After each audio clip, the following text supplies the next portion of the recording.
streaming yes physically sida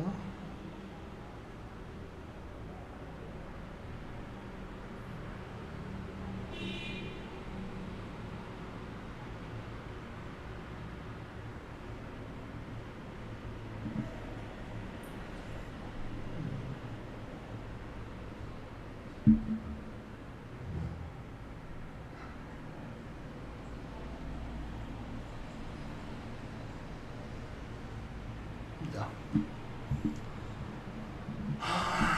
khano hangdorasi like hangdorasi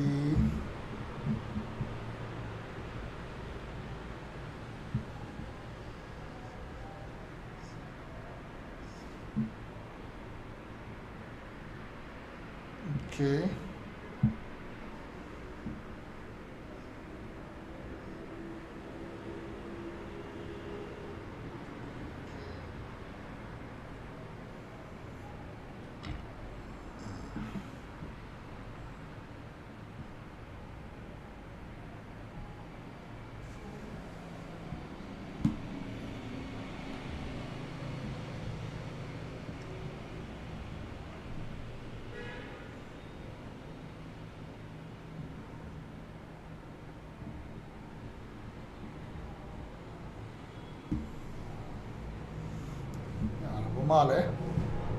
good evening everybody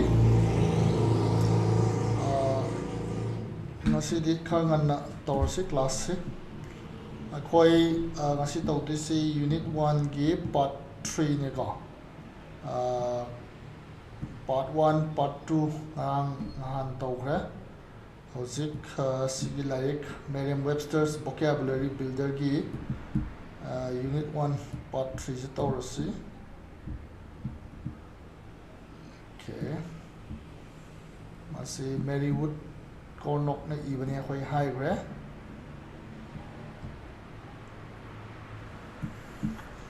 just recap amtang tawsi akhoi kano ki ahanba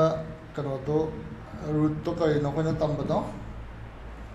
root tambado bene ni natra bene sigi magi meaning di well haibani adagi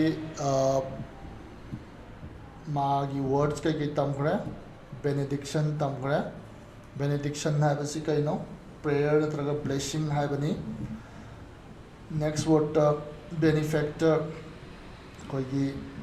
mi mateng pangbiba mi ko adagi paisa yamna donation tawba adugumba mi adubo koina benefactor kawi haigre next we have the beneficiary hai targadi ngasai gi mateng phangiba benefactor du na mateng pakpada kanariba mi adubuna beneficiary ko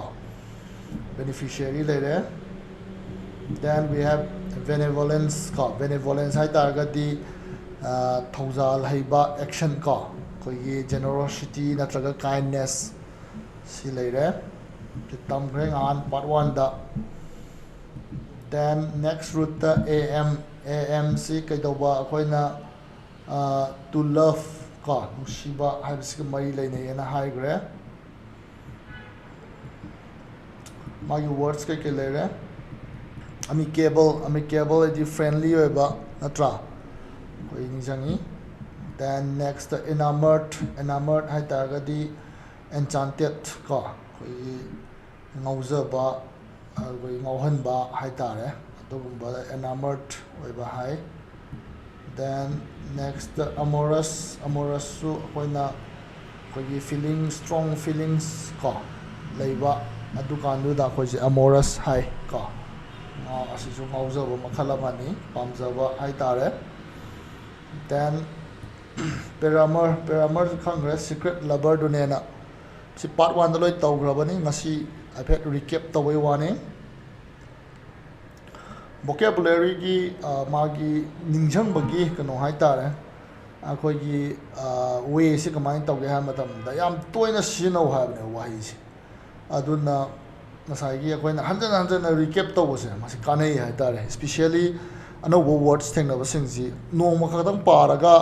akhoi gi my definition du by heart tawraga heta khangani ha balai te So akhoi repeatedly sinarkanda words akhoi ningjakadine ngasai word anova singse masi akhoi active vocabulary da thammu haibaneba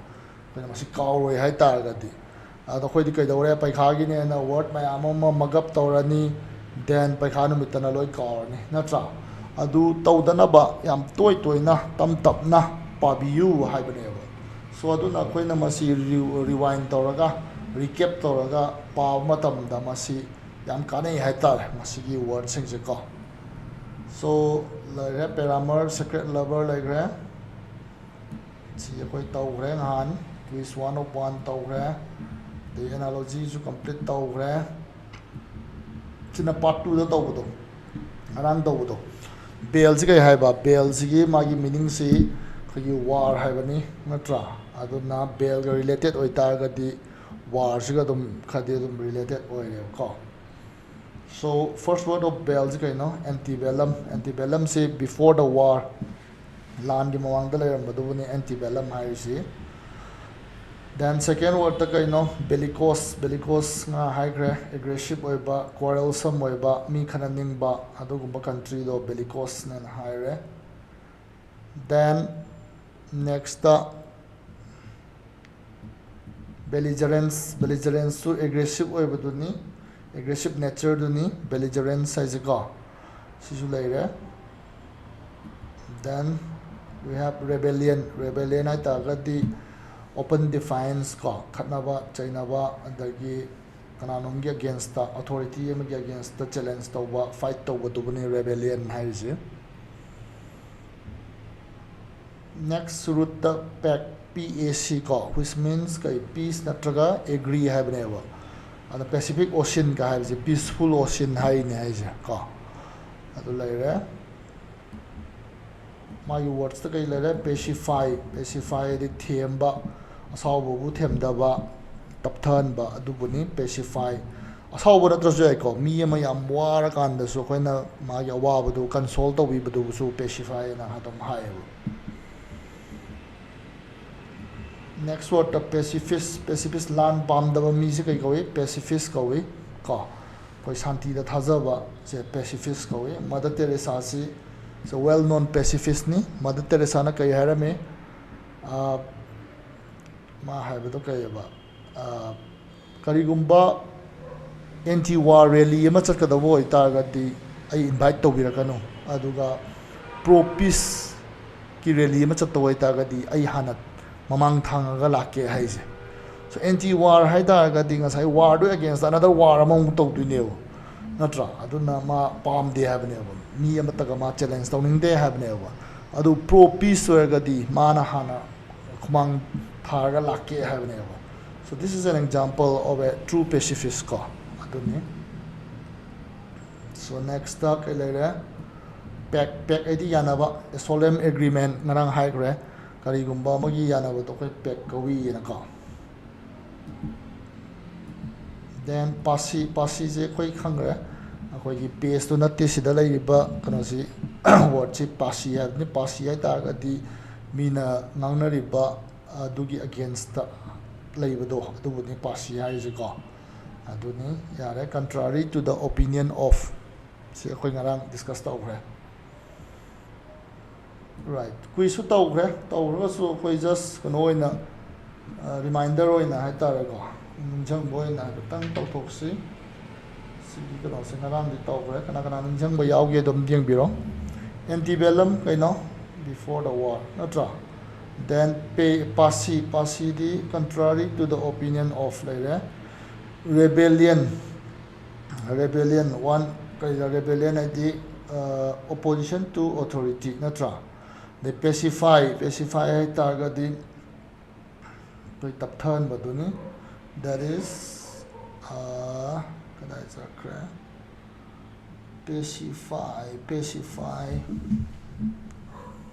pacify ji yaw dro am thorin I got to call us pacifist one who opposes war. The belligerence ai target di aggressiveness tare. Pack hai target di kai no pack hai target di yana baduni solemn agreement no ngasai pacify do to make peaceful jo do ado bellicose ha gana quarrelsome si oigadamneba. So khange khoi ngang je tawkhre. Now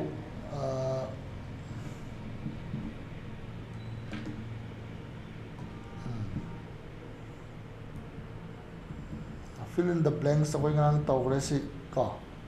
This is a bit practice tawsi. One is kai tare.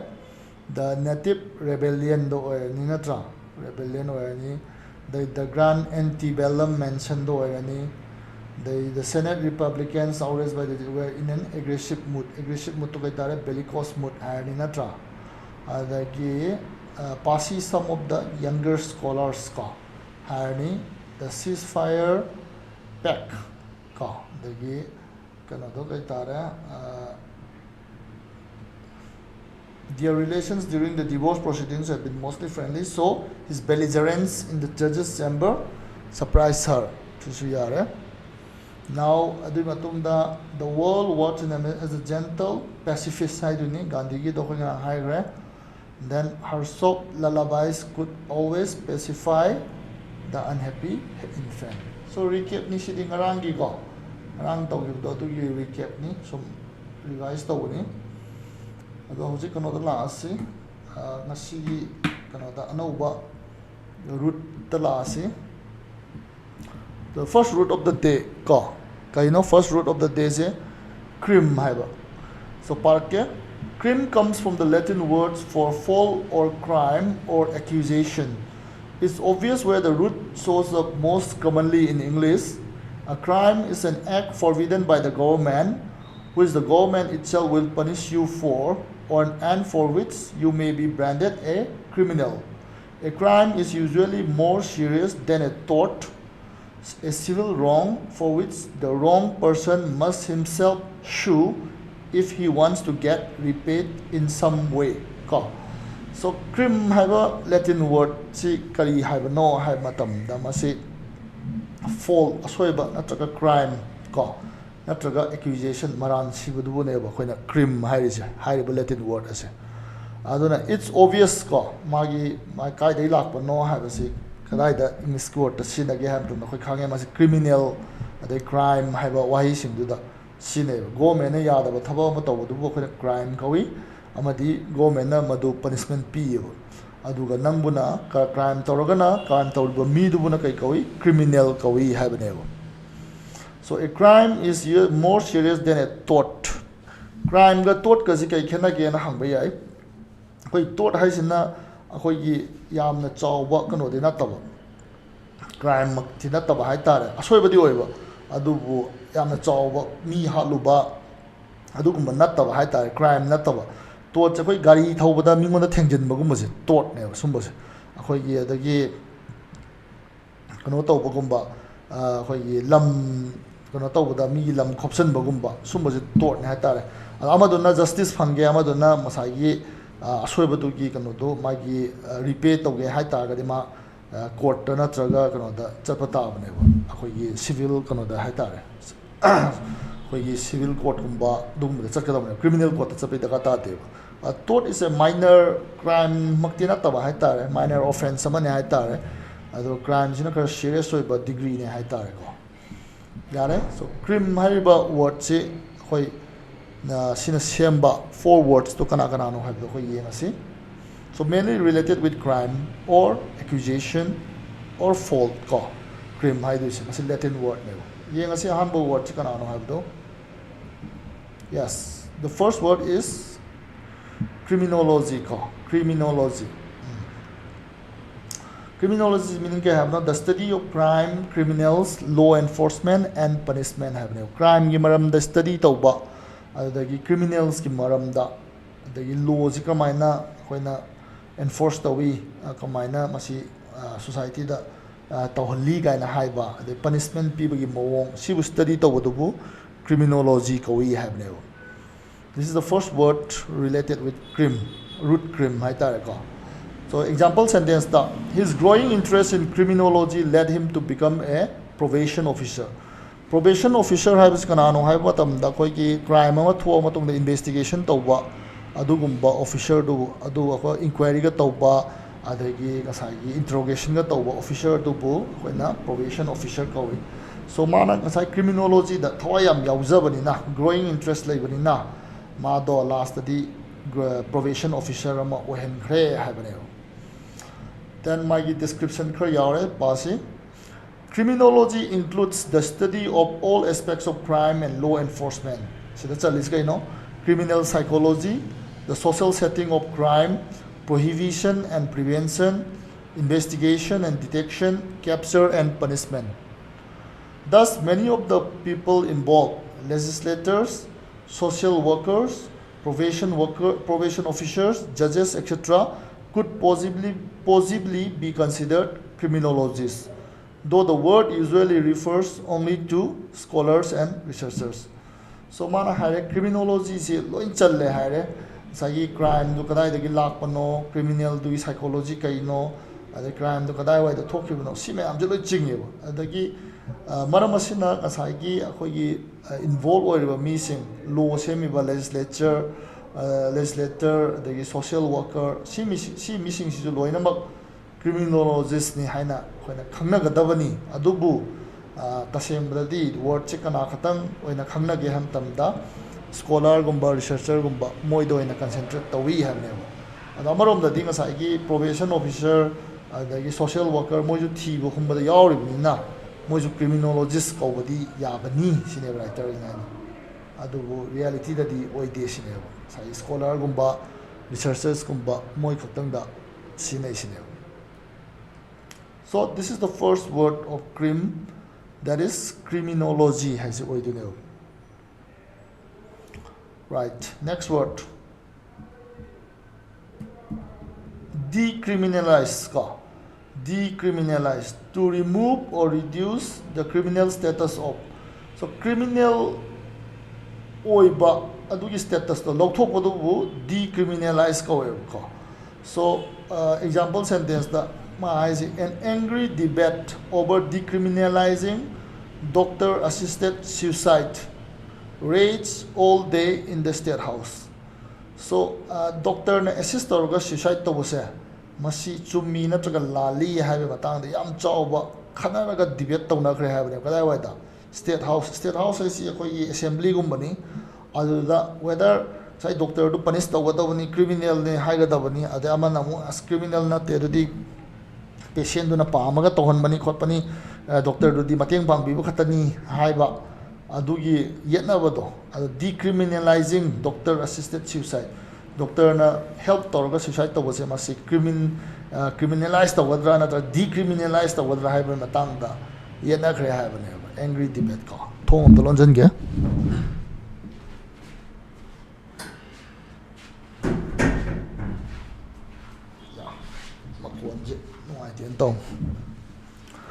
So, the context decriminalization of various victimless crimes that don't directly harm others, such as private gambling and drug taking, has been recommended by conservatives as well as liberals, who often claim that it would ease the burden on the legal system, decrease the amount of money flowing to criminals, and increase personal liberty. So, victimless crime, victim crime, say for example, gambling,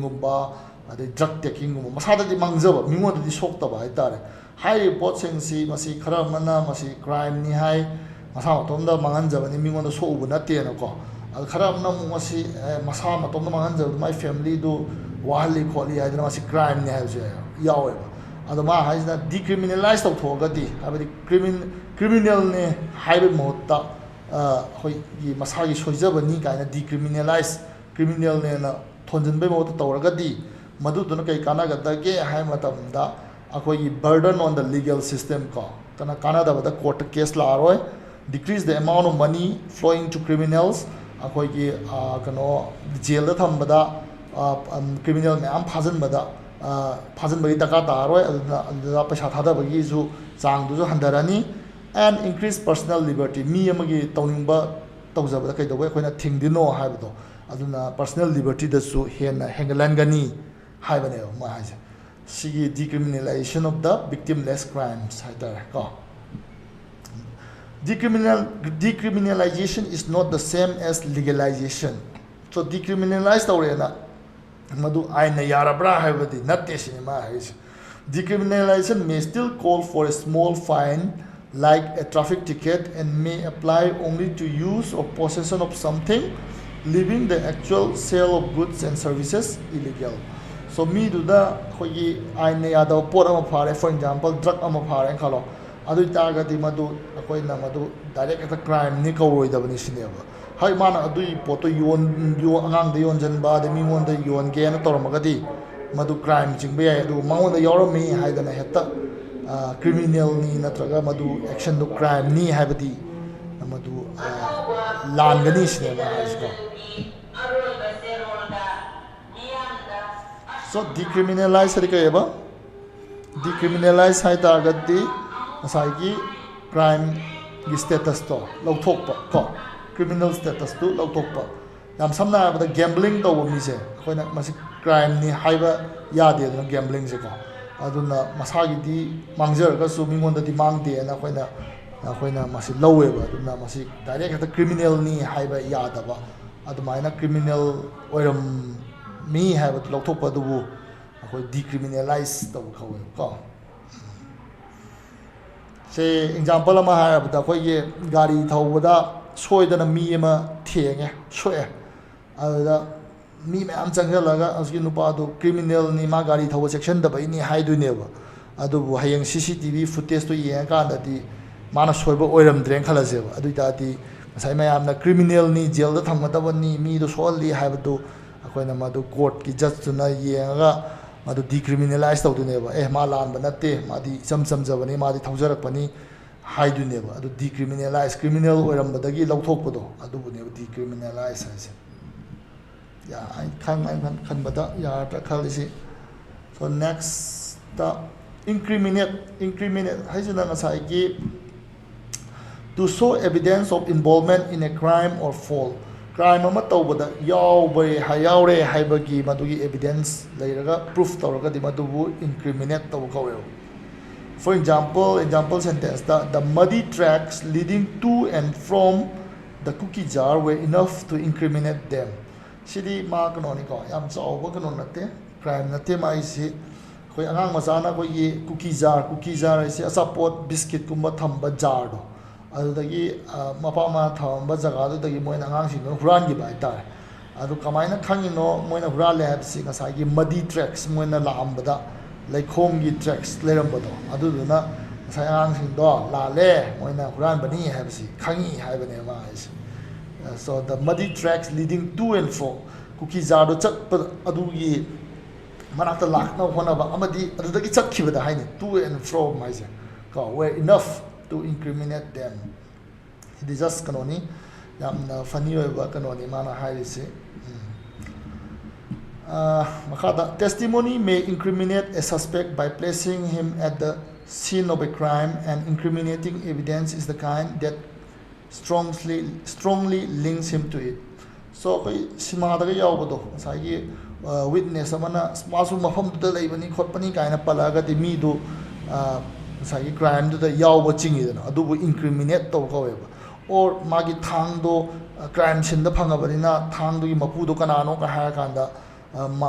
mi do oire mi do zo to the criminal tare mana pibadagi sai crime da thoi ni hai ta di madu bu incriminating evidence ko weba thang do sai mi amadu fahaliba criminal waliba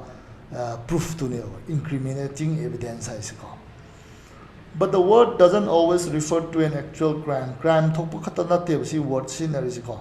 We can say, for instance, that a virus has been incriminated as the cause of a type of cancer, or that video games have been incriminated in the decline in study skills among young people. So crime asema thok traga su masigi soihali basigi maranji kanada piba yage habagi sense da akoina incriminate che sine se cancer kai tholok pro si virus tholok ne adi virus da koina incriminate to yare kaina ko or video game tholok padagi ko angang da like pa bagi chang se handare ha ga ga di video games to the incriminate toxin be yare koina ngasai decline to re angang sing da like pa bagi skill sing do hai tare ko sumaina asema crime natraga su ngasai gi soihel isi mai ko sikana no hai base koina masi incriminate to ba hana haisu yai hai. Generally incriminate high target mi amadu masagi crime duda yawi haina proof tawba adubuni incriminate tawba haise ko. Right. So let's go to the next one. Recrimination. Maski haino hai matamda an accusation in answer to an accusation made against oneself or the making of such an accusation. Recrimination haibasi kanoni akoi maran sinaba do mi ani khanara kanda amana amada pangchai da sai ne na do tawa na tawba na amadu na so halaka do ne ba kano do mana amadu ngange mana sai amadu counter reply of beka do sumaina akoi gi accusation amagi against another accusation amo pinabu do adubu recrimination koi ko. Example sentence ta kai hare their failure to find help led to endless and pointless recriminations over responsibility for the accident.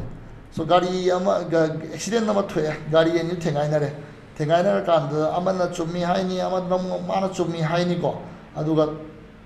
kano di uhodra kanamtana uhodre khalase aduna help tom da phangdre ba amadu su help pamduni ama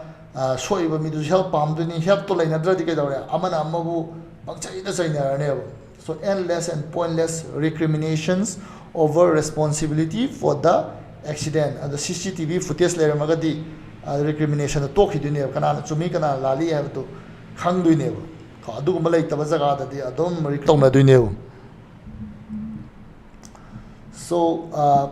magi kana the context defending oneself from a verbal attack by means of a counter attack as natural as physical self defense ko. Koi mina koi da furake tau matam da koi na ngak thok sab honai ngak thok chana honai dana